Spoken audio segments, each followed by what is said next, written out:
Dear friends, Christmas time is the time to celebrate the coming of Christ. And this celebration, of course, is linked to the theme of the parousia, the second coming of Jesus. However, if we focus so much on what the parousia is, we might miss what Christmas has in store for us. Because both of these themes have Jesus in common, and they both imply his physical presence. But the Bible does not situate these themes into a fixed time or period. Rather, it simply says we must stay awake. Stay awake in prayer. Stay awake in honesty and integrity. And of course, there will be signs, as you've just heard from the gospel, said Jesus, that will show of his second coming. And he seems to speak of what we call cosmetic eruption, maybe darkness, the change in sun and moon, the oceans and its waves. People will die of fear. They'll be overcome with fear when these things take place. But the Son of Man will come in a cloud with his power and great glory.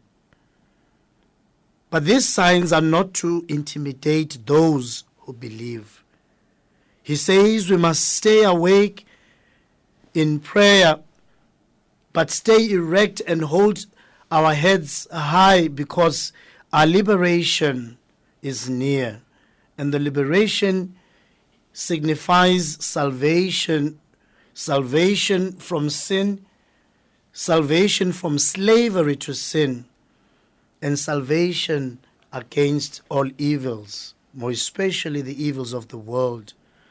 So with Christmas, we therefore celebrate his birth that brought salvation to the world.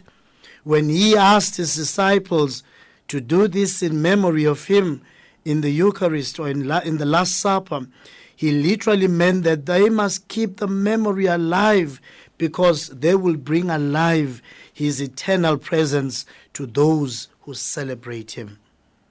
But the parousia teaches us to do this with honesty and integrity. And this means we must be consistent and not allow our faith to be dimmed by anything. We live in the world that constantly challenges us on our faith through the evils of this world and the lures that deviate us from the goal of the Father. And we are easily persuaded to these temptations and evils.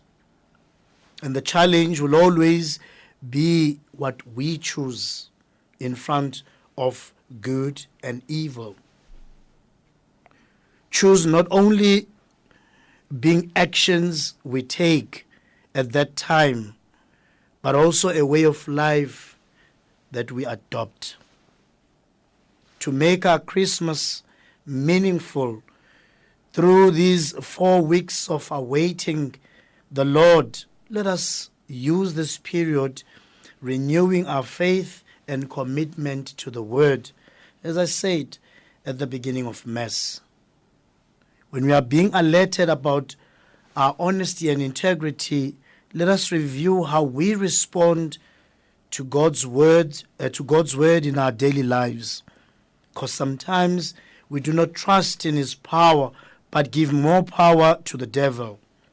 Sometimes excitement and achievements make us forget the author of all the gifts that we have. Sometimes fear may create a deviation to superstitions. Sometimes pride creates false worship, like holding on to God because he provides. But when he doesn't, we run away from him. Making of gods the other things that bring consolation to us. So today, dear friends, he is calling us to wait with honesty and integrity. We await with truthfulness to the word and promises.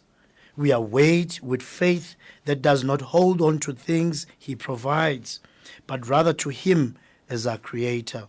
We await with love that dispels the power of fear and darkness. We can achieve these things by practicing kindness to one another, and we can be of service to one another. Service that provides hope to those in need, lost faith, are disabled, unloved, rejected, and challenged by life. The parousia is made possible by Christmas, where we practice the spirit of giving and sharing. We bring Christ alive and physically through our works of charity and faith.